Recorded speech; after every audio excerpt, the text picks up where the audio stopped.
thank you everybody for joining us at this Nippon Steel investor briefing.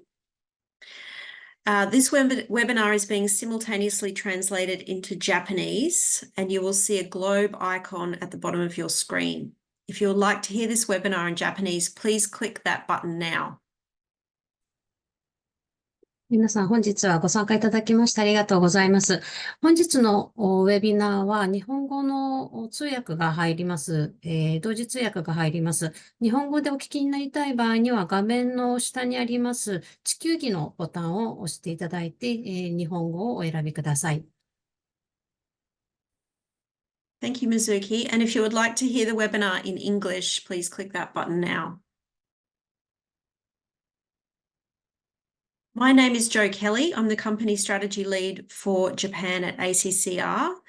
And welcome everyone to this investor briefing on our 3 shareholder proposals that are coming before Nippon Steel's 2024 AGM. The webinar will be recorded, and the recording and slides will be shared with everyone who's registered for these sessions. We will have a Q&A session at the end after the presentations, so please use the Q&A chat function to put forward your questions. Please note this webinar is not intended to solicit or request the joint exercise of voting rights or any other shareholder rights.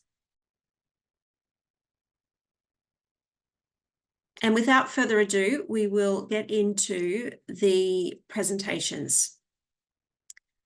Next slide, please, Jasmine. Thank you.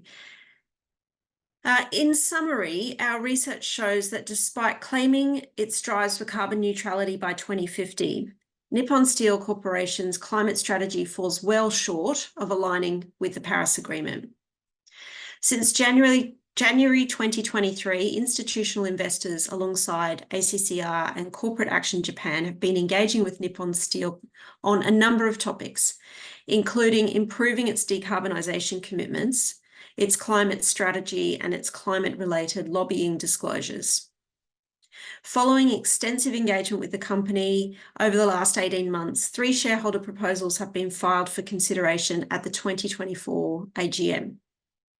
This presentation outlines our case for the shareholder proposals. There are 3 shareholder proposals. The first is on aligning emissions reduction targets with the goals of the Paris Agreement and disclosing planned CapEx spend for those decarbonisation investments. The second is on linking remuneration, linking greenhouse gas emissions reduction targets into the remuneration framework. And the third is on improving climate-related lobbying disclosures. Next slide, please.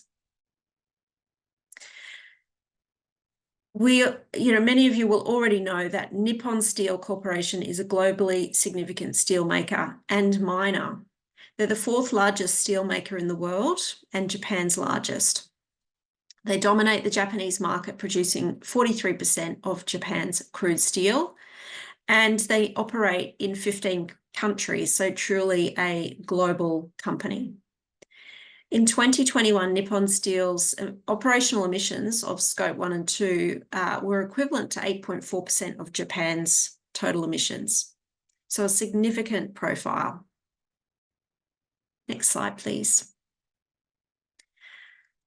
I'll just talk you through the background of our shareholder engagement to date and how we came to be filing 3 shareholder proposals at Nippon Steel this year. Next slide, please, Jasmine. Thank you. In January 2023, a large co-engagement group of institutional investors, Corporate Action Japan and ACCR began engaging with Nippon Steel. That was mainly focused on decarbonisation commitments and climate strategy.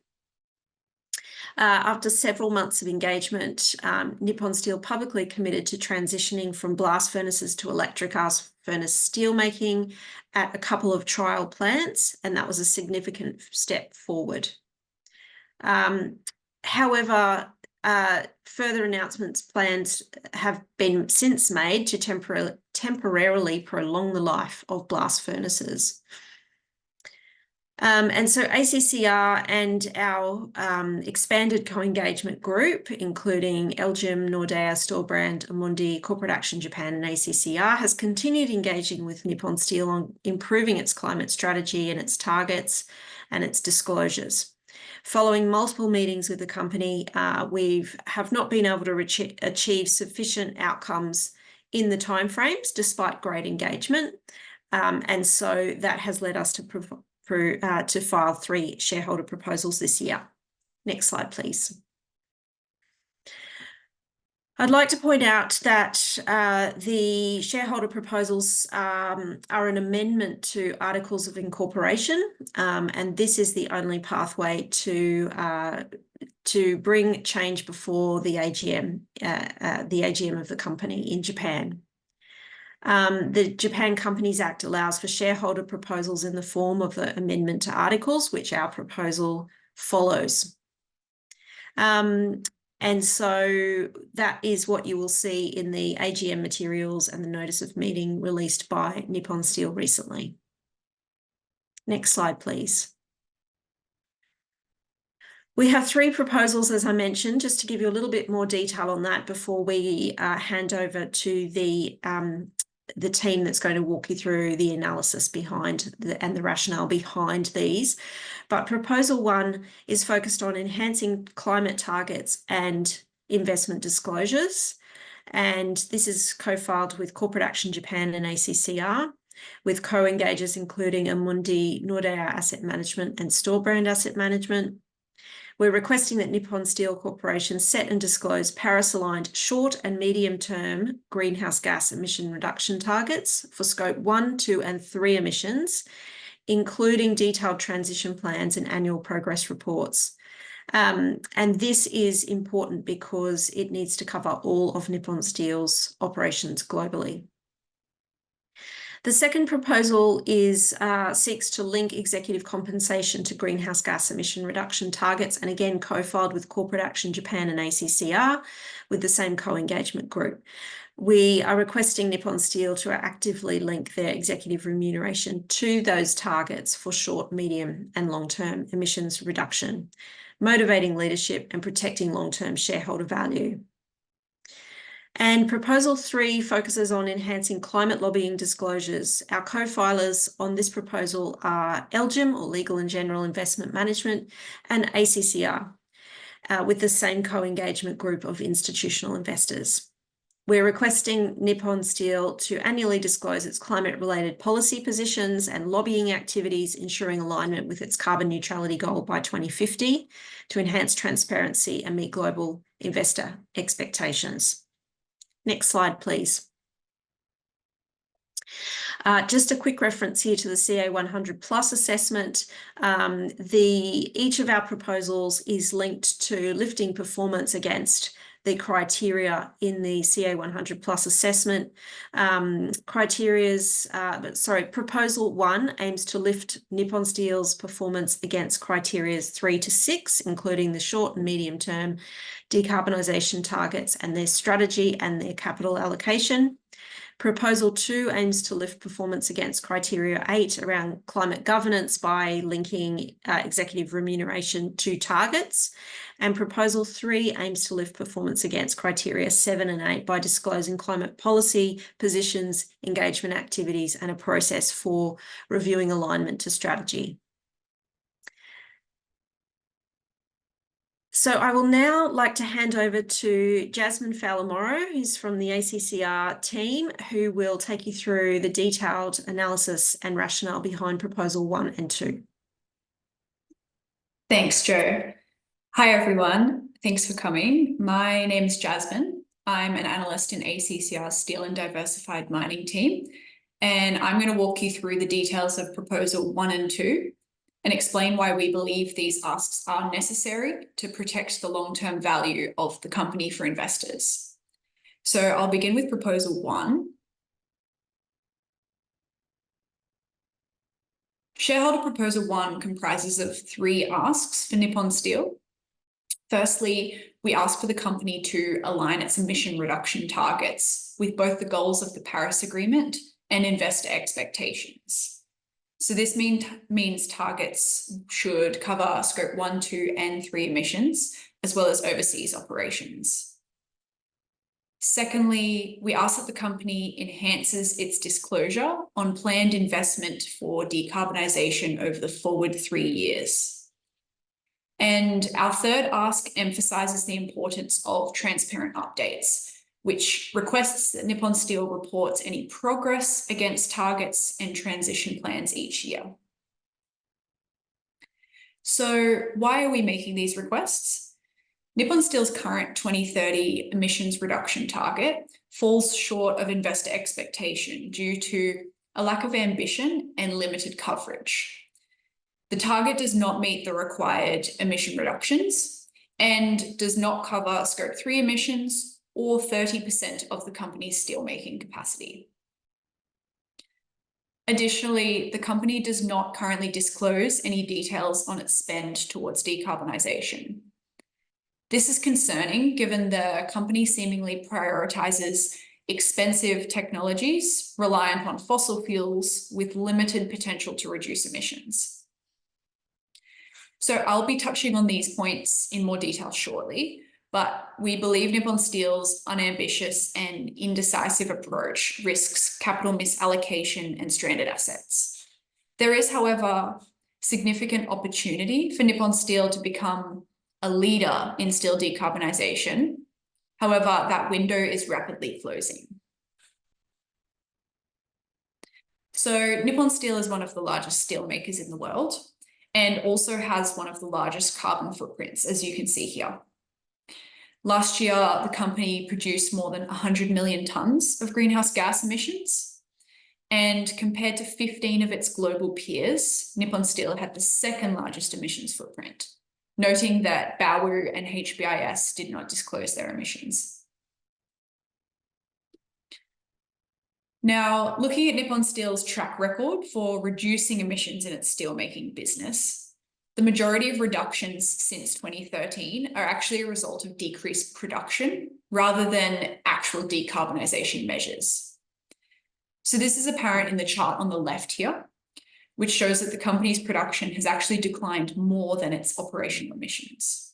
So you can see here that since 2013, Nippon Steel's production has decreased by 29%, whereas its operational emissions have only decreased by 27%.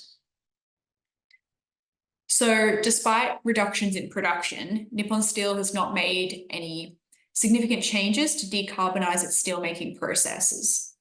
And as a result of this, its operational emissions intensity has changed very little, as you can see on the right here.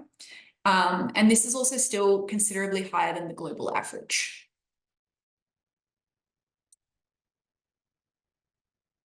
So here on the left is Nippon Steel's current climate targets. The company is targeting a 30% reduction in emissions by 2030 and also has a vision for carbon neutrality by 2050. However, it is worth noting here that carbon offsets will be used to meet this 2050 vision, and it's unclear what type of offsets or to what extent they will be used. So now looking at the chart on the right, you can see how Nippon Steel's 2030 target compares to Japan's industry reduction target, as well as Japan's overall climate target.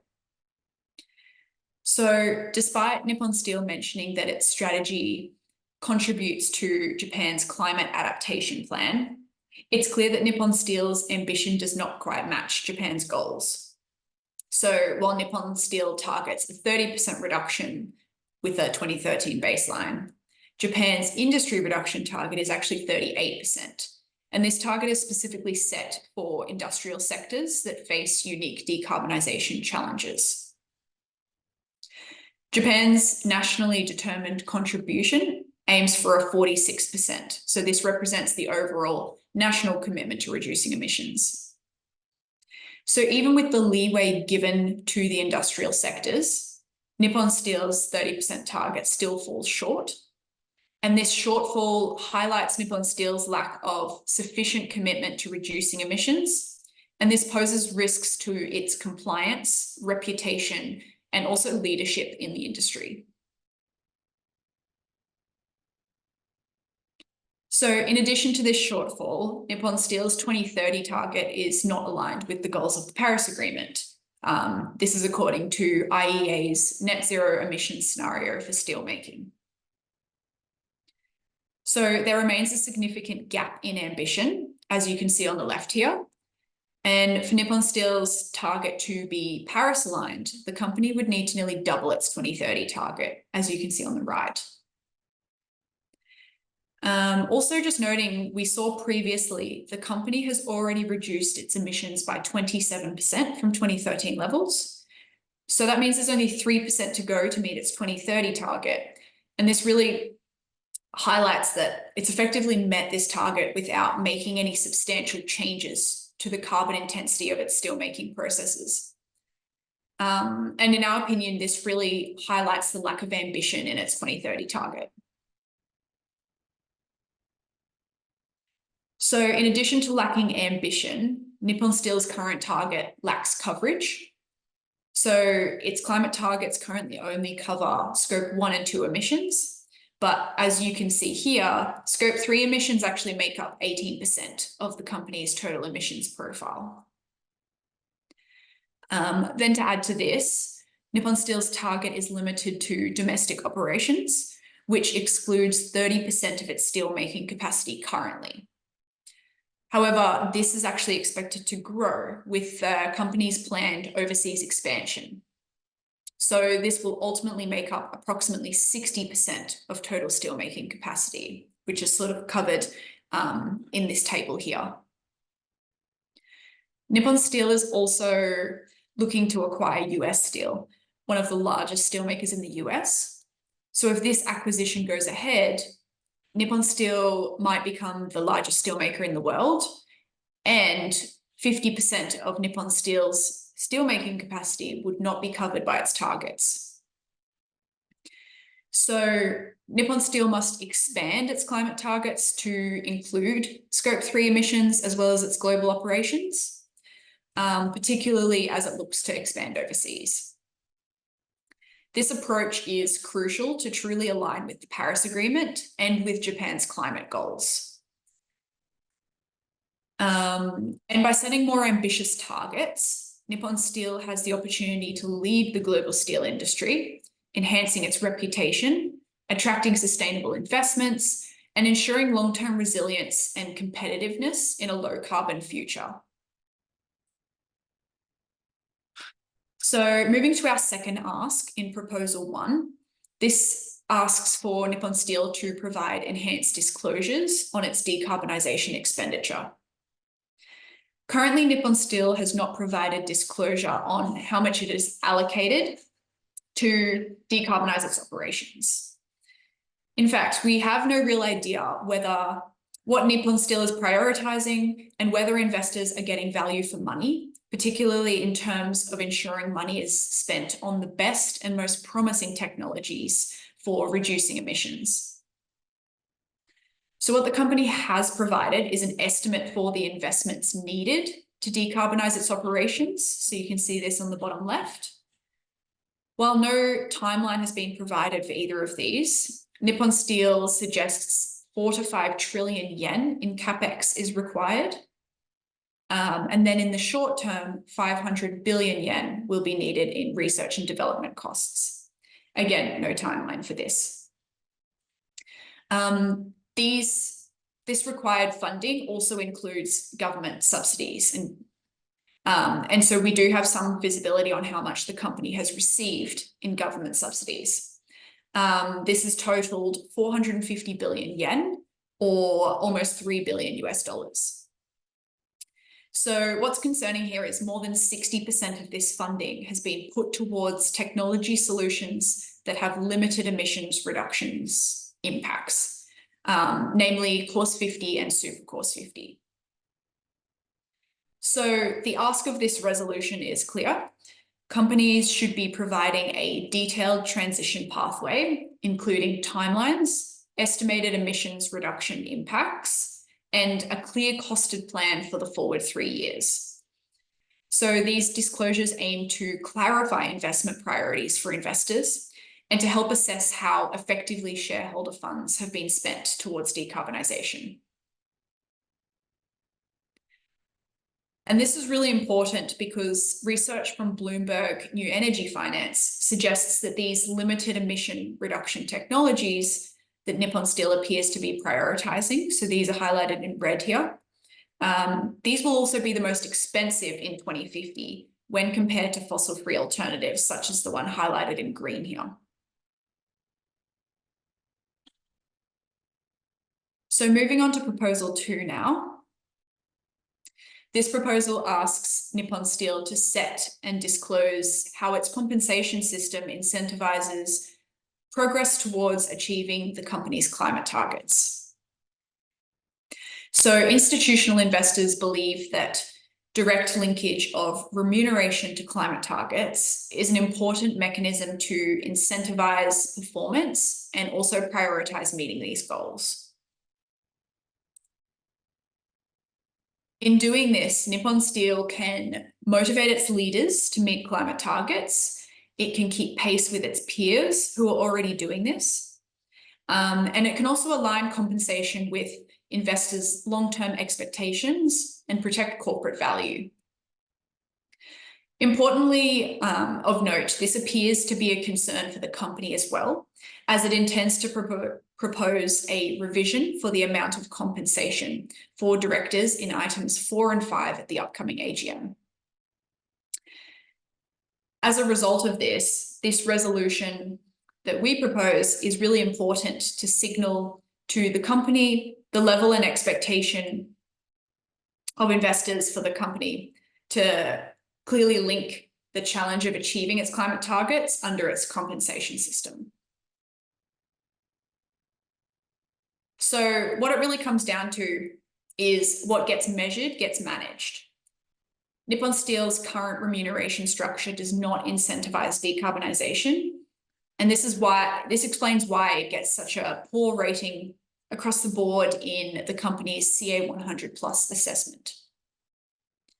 This suggests that Nippon Steel views climate change as a matter of regulatory compliance rather than a business risk or opportunity. And compared to its peers, Nippon Steel seems to be falling behind. In 2022, following engagement with ACCR and institutional investors, JFE committed to linking remuneration to its emissions reduction targets, as well as continued dialogue and revision. Following this, in 2024, and this is also following engagements with ACCR, Corporate Action Japan, and institutional investors, Kobe Steel committed to linking a climate change score to executive remuneration. So we believe that this resolution will drive Nippon Steel to link its remuneration to climate strategy, and this will unlock real progress and accountability, as well as long-term shareholder value. And with that, I will pass back to Jo. Thank you very much, Jasmine, for that really comprehensive analysis and rationale behind Proposal 1 and 2. I'd like to now invite Mizuki Awano from Corporate Action Japan, a co-filer with ACCR on these proposals, to say a few words, please. Thank you, Jo. Hi, my name is Mizuki Awano. I'm the engagement lead at Corporate Action Japan. As Jo mentioned earlier, we at Corporate Action Japan, together with a group of shareholders, been engaged in continuous dialogue with Nippon Steel for over 18 months on the company's climate change strategy and disclosure. But we have found it difficult to resolve the shareholder group's concerns or make further improvements in the expected timeframe simply by continuing the dialogue in the current manner. We have therefore decided to escalate the matter through a joint shareholder resolution. Nevertheless, I would like to mention that Nippon Steel's IR team, which is in charge of the dialogue with us, took the time to discuss with us and was very sincere and honest throughout the dialogue. Our proposals are in line with the recommendations of the TCFD, ISSB, and other reporting standards, and will be in line with the upcoming new Japanese disclosure standards, SSBJ. As a Japanese organization engaging together with the European investors, we at Corporate Action Japan understand that there may be different expectations of corporate responses to climate-related issues in different countries and regions. However, as climate issues are a global challenge and increasingly important to the corporate strategy of Japanese companies, we believe that this proposal provides an opportunity for all shareholders to seek greater transparency to better manage climate change risks and opportunities in their portfolios, leading to better investment decisions. Thank you. Back to you, Joe. Thank you, Mizuki, for that excellent summary. I'd now like to hand over to Sam Hall to share our analysis and rationale for Proposal 3 on climate-related lobbying. Thanks very much, Joe. Hello, everyone. My name is Sam Hall. I am a policy engagement analyst at ACCR. Yes, I'll be taking us through the third shareholder proposal on lobbying, which, as you can see from the subtitle there, really is seeking to ensure that NSC's lobbying on energy and climate policy is, one, aligned with its own goal of carbon neutrality by 2050, and that it supports long-term shareholder value. We see these two things as supporting each other. Next slide, please. So specifically, our proposal filed together with AGM asks that the company annually discloses its material policy positions and lobbying activities. That's both direct and indirectly through industry associations. It also asks that the company reviews these activities for their alignment with that goal of carbon neutrality by 2050. And then, of course, that the company specifies what steps it will take to ensure that alignment is improved going forward, and of course, when it will take the steps. Next slide, please. So our view is that enhancing NSC's approach to lobbying disclosures and governance will be good on two fronts. One is that it will allow investors to properly assess the alignment of the company's advocacy with its decarbonisation goals, as well as meet fairly standard and spreading governance expectations around lobbying.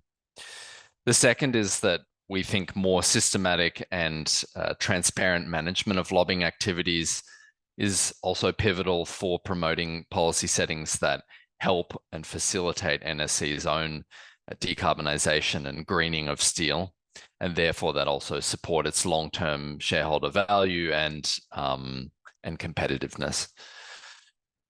I'd just like to emphasize that we think it's important to apply this approach equally to all material lobbying activities around the globe where NSC is active, so including outside Japan. And that's particularly important because NSC's overseas business is growing and will be increasingly material over time. Next slide, please. So let's start now with an overview of where the disclosures are at for the company on lobbying and also the impact of that lobbying. So currently, lobbying disclosures by NSC, unfortunately, are not systematic. They're not deep. They do lack the sort of transparency that investors would normally expect, and that is quite common amongst similarly sized and global companies like NSC. That's not to say that the company does not recognize the important role, the critical role that policy has to play in its business and in decarbonizing steel. The issue is that it only gives very minimal detail on how it is advocating for these right policy settings. To give you a sense of the disclosures, the sustainability reports have basically one single page of high-level information about policy engagement, and around 85% of the content on that page is word for word identical across the two most recent years. So it's not really showing us progress or giving us detail. The information that is disclosed is quite vague. It doesn't give that sense of where the company has been pushing particularly, or how happy it is with the progress of policy settings. So for example, NSC says it's quite influential in shaping landmark policies like Japan's green transformation policy. It's also influential in certain government policy committees, but the company hasn't detailed what its advocacy actually looked like there, or if it was happy with the outcomes. So as you can see from the graphic at the bottom here, NSC doesn't meet any of the lobbying requirements under CA 100 Plus's disclosure framework. And we note that it also falls well short of expectations that investors may be familiar with under the global standard on responsible climate lobbying. Next slide, please. So let's move to impact now. This chart shows that NSC's lobbying is not aligned with the goals of the Paris Agreement. This misalignment has actually been the case ever since CA 100 Plus started doing alignment assessments using influence map scores. And currently NSC is actually in the bottom 16% of CA 100 Plus companies. And amongst steel makers, it is the second worst, just ahead of Taiwan's China Steel. Next slide, please. Let's take a closer look now at NSC's direct lobbying. So the left-hand column shows extracts from NSC's limited disclosures about those direct advocacy efforts. And on the right, we've broken that down to show that, you know, the disclosures don't make commitments to Paris or to decarbonisation timelines and pathways. They seem to omit pretty important policy areas like renewables. They may be mentioned elsewhere, but really there needs to be a fairly comprehensive overview of material lobbying positions in one spot. And also they're consistently quite generic. They speak more about themes than specific policy positions or actions. The company also doesn't assess the alignment of that advocacy with goals. So for example, as I've said, green transformation policy, NSC supports that, but it hasn't addressed concerns that UNPRI, for example, has expressed about green transformation lacking crucial detail, or that influence map has flagged that the policy is not aligned with Paris. Next slide, please. So on balance, influence map's independent research indicates that the direct lobbying by NSC is firmly misaligned with Paris. Organization score is only 39%. That's quite low. I'll just provide a couple of examples of this negative advocacy. So NSC gives support to fossil fuel-based generation and steel production without really specifying phase-out timelines and feasibility of abatement or the transition risk. That's not conducive to the sort of policy settings that will assist it grow value going forward. Likewise, NSC has sought relief from renewables levies and to weaken feed-in tariffs, and sort of with the effect of potentially weakening support for renewables. And then historically, at least, NSC has opposed carbon pricing and taxes to an extent. This has more recently shifted a little to offer conditional and vague support. So it isn't all negative. NSC has expressed some support for policies also to encourage electric arc furnaces, scrap steel use, renewables, even if it seems to prefer nuclear, and some green steel standards, even though these don't always line up with international best practice. The takeaway from this is that we do think that even though there is on balance negative direct advocacy coming from the company, providing more detail in this disclosure system could be quite beneficial to the company if it is able to, through that transparency, reassure investors by clarifying what its positions are on important policies. Next slide, please. So I'll move now to indirect lobbying through the industry associations. Here too, the company is not transparent or systematic. It doesn't assess alignment either. And that's despite the impact of these industry associations being quite material and quite negative. This chart here shows that NSC's disclosures actually only really mention 2 associations, the Japan Iron and Steel Federation and Keidanren, despite there being really numerous others that it is a member of and that it has influential leadership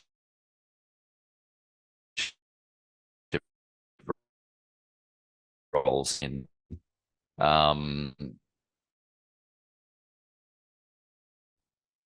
Also note that the company performs worse on influence map assessment associations. That's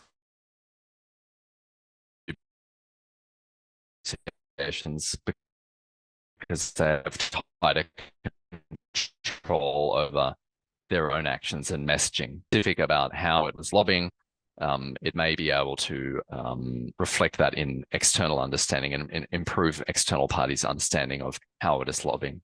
Next slide, please.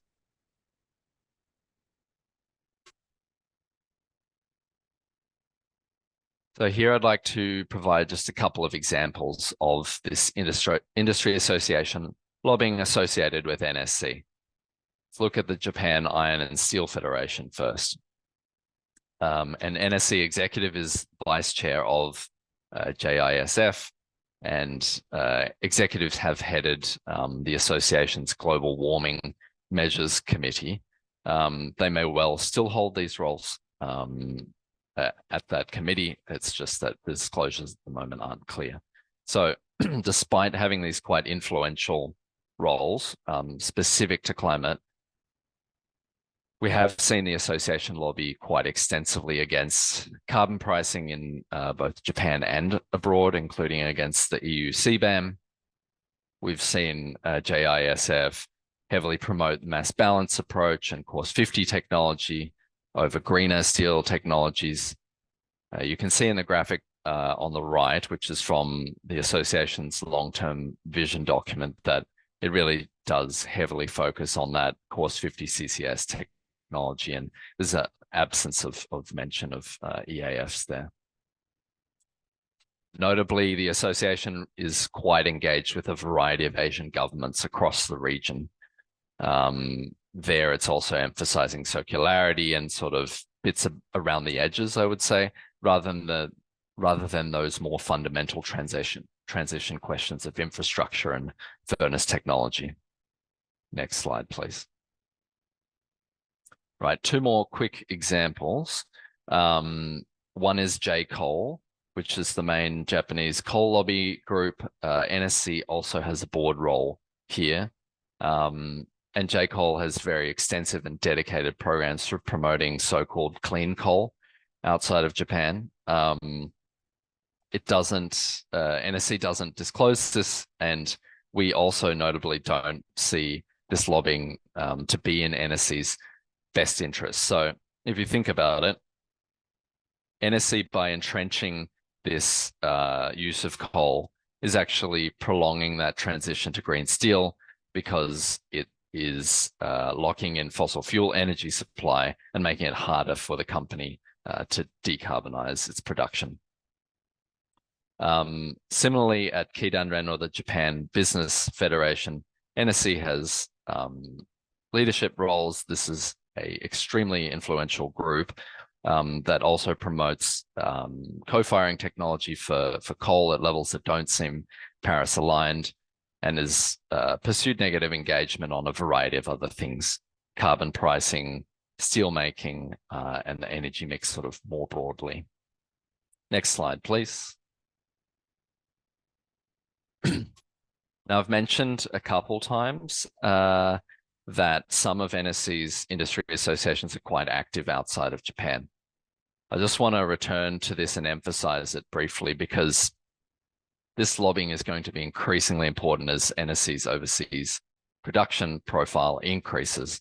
So already the company's revenue is about 40% from outside of Japan. And as the chart on the right, or the table on the right shows, NSC expects that overseas steel production to scale up and dominate its domestic production going forward. So overseas activities are going to be contributing to proportionally more profit, more production, and of course, more emissions. NSC doesn't report on its overseas activities of its associations. Clearly, it's very important, but I also want to make clear that we know it's really feasible to report on overseas activities like this because so many global companies around the world do this kind of reporting, including in relation to joint venture operations and other cooperative sort of arrangements. Next slide, please. So finally, I just want to touch on our engagement on this topic with NSC. In that engagement, we really highlighted our view that enhancing the disclosures and governance of lobbying is a significant opportunity for the company. In particular, we noted how a more transparent and systematic approach would help drive positive advocacy in a way that supports strategy on decarbonisation, greening the steel, and by that token, managing competition and transition risks. Of course, we also noted to the company that it helps provide that assurance to investors on what the company is doing. More transparency will mean more clarity and more comfort among investors about how the company is lobbying in support of its own goals around decarbonisation. We actually built a roadmap for doing this, including timelines and examples of good and feasible practice. You can see a little excerpt of this below in the graphic. Of course, we were not wanting to be prescriptive and tell NSC how to do this, but rather just to show the company what practical steps could be taken. So we suggested taking or making commitments to these annual reviews of material lobbying and alignment first, and then building across the year, working internally and potentially with investors, if they would wish, to build out clearer policy positions, criteria and processes for evaluating lobbying alignment, and then escalation procedures for how you want to take action and address that. Of course, the final step would be publishing that first fuller annual assessment next year. Now, happily, management was really receptive to the idea of this journey, but unfortunately was unable to make any additional material commitments at this time. So, we believe that this should be an area of priority for NSC. And so we're once again encouraging them to take more concrete steps toward enhancing their lobbying disclosure and governance system by lodging this shareholder proposal. It's important to note, finally, that our proposal wouldn't prescribe how NSC should go about this enhancement. It wouldn't limit the company's ability to be flexible and set or change its lobbying approach or its business strategy either in a dynamic way. It just would ask the company to take that more systematic approach and report and align on an annual basis. That is all from me on the third proposal, but I will stop here and give the floor to Lewis from AGM, a co-filer on this proposal, to provide his comments. Amazing. Thank you so much, Sam. Hi there, everyone. My name is Lewis Ashworth, and I'm a climate change specialist at Legal and General Investment Management. I'm here just following up on Sam's amazing presentation to provide a brief overview of our engagement with Nippon Steel Corporation and to provide a little bit of rationale as to why we're filing this resolution with ACCR. So first, I'll just provide a little bit of background. So AGM is one of Europe's largest asset managers and a major global investor, with total assets under management of £1.2 trillion or 208 trillion Japanese yen. And as part of our commitment to engage globally to deliver positive change, 7 years ago, we launched what's called our Climate Impact Pledge. And that is LGIM's flagship climate engagement program, which targets the most influential companies across 20 sectors. Now, to guide these engagements, we developed net zero guides to support companies to transition and to clearly outline our sector-specific expectations. And these net zero guides include what we call a red line, which have potential voting implications across all 20 sectors, particularly on climate-related lobbying activities. So at LGIM, we believe that ambitious climate policy and responsible corporate climate lobbying are essential to an orderly transition to net zero emissions. And furthermore, we believe that disclosure of climate and decarbonisation related policy positions and lobbying activities globally, as well as their alignment to a company's goals, are required by good governance and essential to long-term value creation. So why have I just mentioned all this? Well, the reason that background is important is that Nippon Steel is one of the top 100 companies that are covered within our Climate Impact Pledge. So we have been engaging with Nippon Steel for several years, and through our Climate Impact Pledge since early 2022. And that was the same year in which we added the red line related to corporate climate lobbying, which specifically asks that Nippon Steel and every other company covered within our Climate Impact Pledge discloses their climate-related lobbying activities, including their trade association memberships, and explains the actions that they will take if those lobbying activities are determined to be misaligned with the goals of the Paris Agreement. So Nippon Steel failed to meet this criterion in 2022, and usually this would result in a vote against the chair of that company. However, given that this was a new disclosure request, we wanted to give the company a year to understand the topic, to be able to ask us any questions, to engage a lot more deeply on the topic, and allow the company some time to publish the disclosures that we were asking for. So that meant that we made corporate climate lobbying a focus of our engagement with Nippon Steel for 2023. Now, as part of that focus, we expanded our engagement to work collaboratively with other investors, as well as ACCR and Corporate Action Japan, in order to increase our influence with the company. However, despite several meetings with the company on both an individual and a collaborative basis, the disclosures so far have failed to meet our expectations. And furthermore, as Sam noted in his presentation, assessments undertaken by third-party data providers have demonstrated that Nippon Steel still lags its peers on climate policy engagement disclosures. And in 2022, Influence Map went as far to say that Nippon Steel was one of the most influential companies blocking climate policy action globally. Now, the year ahead is pivotal for Japan as a country. It's scheduled to update its key climate and energy policies. So the choices made in the very near future will determine the direction of its midterm decarbonisation strategy. So given the significant role that Nippon Steel has in influencing Japanese policy, we have co-filed this resolution with ACCR because it is our view that the current level of Nippon Steel's disclosures mean that shareholders cannot properly assess if the company's lobbying activities are sufficiently coordinated and optimized to ensure the global policy environment supports its decarbonisation goals. So I'll stop there, and I'd also like to say a quick thank you to Joe and Martin and to Sam and the rest of the ACCR team for all of their efforts in research and coordination over the past few months. And yeah, I'm happy to answer any questions anyone may have. Excellent. Thank you, Lewis, and providing that really important view from LGIM and, as a global asset manager. That's really good insight. And thanks, Sam, for your detailed assessment. And as you can see, our proposals that have been co-filed with AGM and also with Corporate Action Japan on proposals 1 and 2 have been really underpinned by detailed analysis and planning and discussion and company engagement.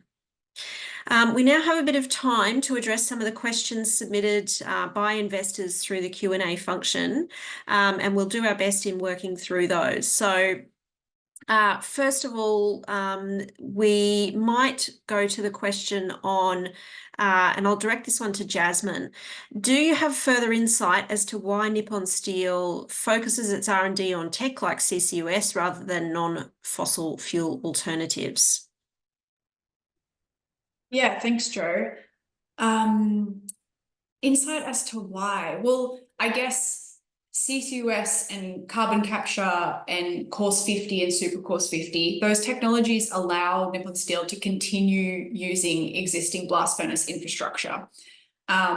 So I guess it's seen as a less disruptive option rather than completely overhauling its methods. And so what we also saw was that Nippon Steel has received a substantial amount of government support for these methods, as opposed to the greener methods, I suppose. But the concerns we have with this is that carbon capture is shaping up to be very expensive. So there's some research coming out. There's research from Bloomberg New Energy Finance, which I did touch on briefly. There's also some research from the Institute for Energy, Economics and Financial Analysis. And so essentially that has shown that carbon capture is very high cost and the effectiveness of it is currently uncertain. So capture rates are somewhat unknown. So it is quite a risky technology to prioritize, because if it doesn't work, Nippon Steel are going to have some very carbon intensive blast furnaces, while the majority of the steel industry and a lot of the steel industry is looking to produce greener steel that does not rely on fossil fuels. And customers also want this greener steel because they have their own targets. Yeah, I think that's it for that question. Great. Thank you, Jasmine. I mean, we could talk about this for hours. There's a lot of detailed research that Jasmine's referencing there. We will have that linked in our presentation, and highly recommend a look at our Green Steel Transition Report that ACCR put together. It's on our website as well, but we'll send links to all of those things. I might go to... we might get Lewis and Sam to give us a bit of a brief answer on this one. How do the proposed changes in lobbying disclosures enhance Nippon Steel's long-term shareholder value? Sure, I can go first and be very quick. I think Lewis really captured it well in his statements. You know, this is ultimately about having clear policy principles and standards that are an anchor to drive that strategic policy engagement. So it's going to be easier for governments as well as investments to understand what NSC wants and why it wants it, what those strategic drivers are behind its advocacy. So it encourages consistency. Internally, it's going to allow more goal setting, target setting, which can measure progress internally. But I mean, it's also just critical as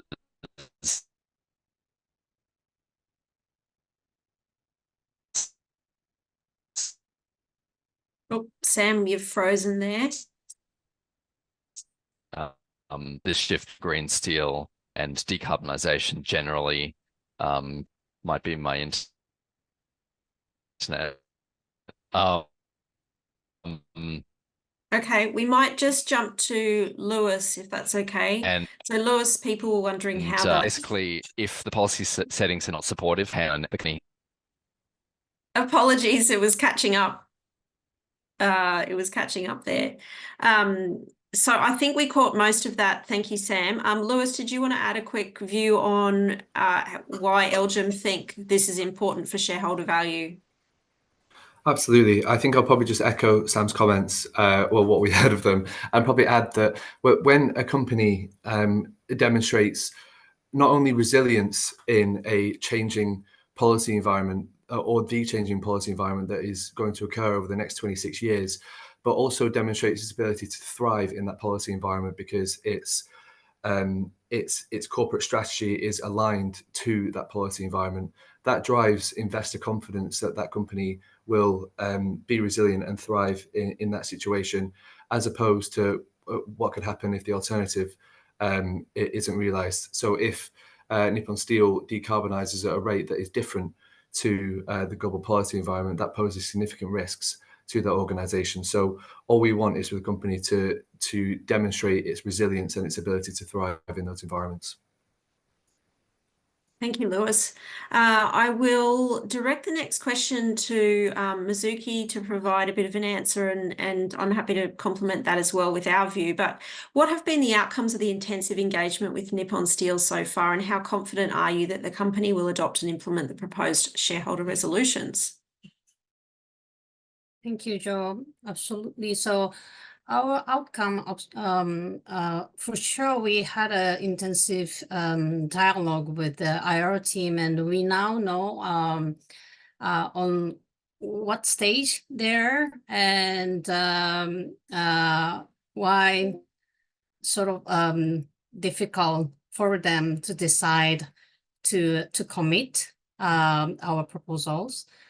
So I think our view on how likely they're going to adopt our proposals through these resolutions.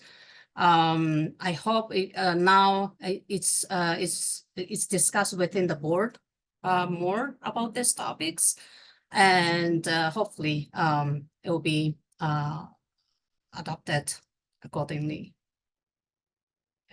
Yes, great answer. Yeah, thank you very much for that. We've got a number of other questions in the chat that we might not get to all, but I think there's probably two quick ones we could cover off. From Amandeep from Northern Trust, US Steel also has net zero 2050 target. Has this been considered in the analysis?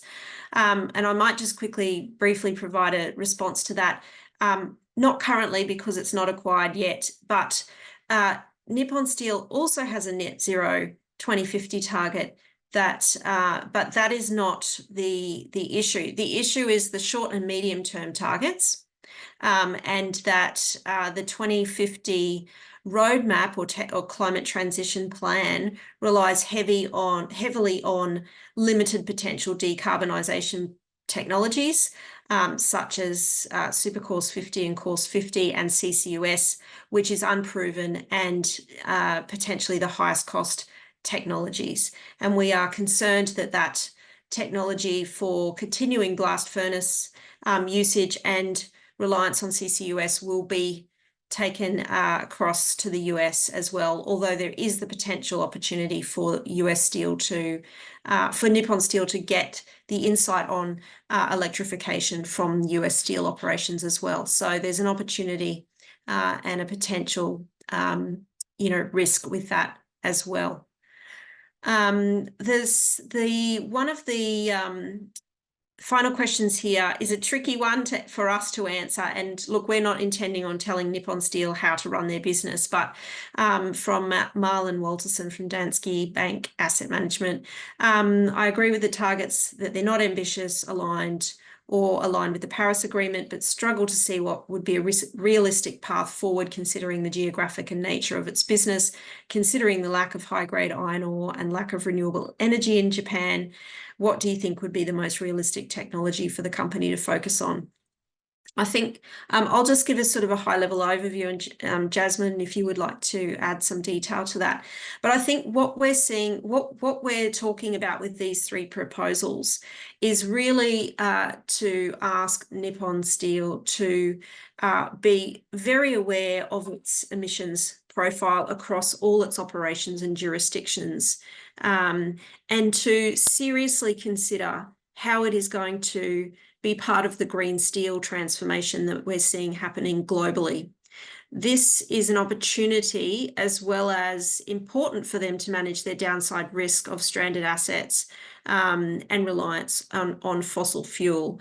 And it also brings in proposal 3 because we would like to understand from Nippon Steel how their climate lobbying policy or how their climate policy positions help support them to decarbonise and be a leader in the green steel transformation. So across renewable energy in Japan and other places that it operates in as well. We have a view that, real green steel transformation is going to require electrification and green iron production. And at the moment, we don't have a clear view of how Nippon Steel is going to be part of that transformation. That, I think, just about covers all of the questions that we had in there. There's a question about Scope 3 emissions reduction targets and expectations. Jasmine, can I give you sort of 30 seconds on that one, please? Yes, I will be very quick. In our view, the most important categories for Scope 3 reduction targets basically involve Nippon Steel's raw materials. So it's iron ore as well as its metallurgical coal. So I believe it'll be purchased goods and services as well as use of sold products because, Nippon Steel does have quite a substantial portfolio of metallurgical coal production capacity as well as iron ore. And so essentially getting that covered under its targets is what we see as the most important aspect of its Scope 3 emissions. I'll leave it there. Thank you, Jasmine. Great answer. So that brings our investor briefing on Nippon Steel to a close. We will be sharing the recording and slides with those that registered shortly. Thanks so much for your time to listen to our detailed analysis and rationale for our 3 shareholder proposals. And we look forward to seeing the outcome at the AGM on the 21st of June. Thanks, everybody. Good night.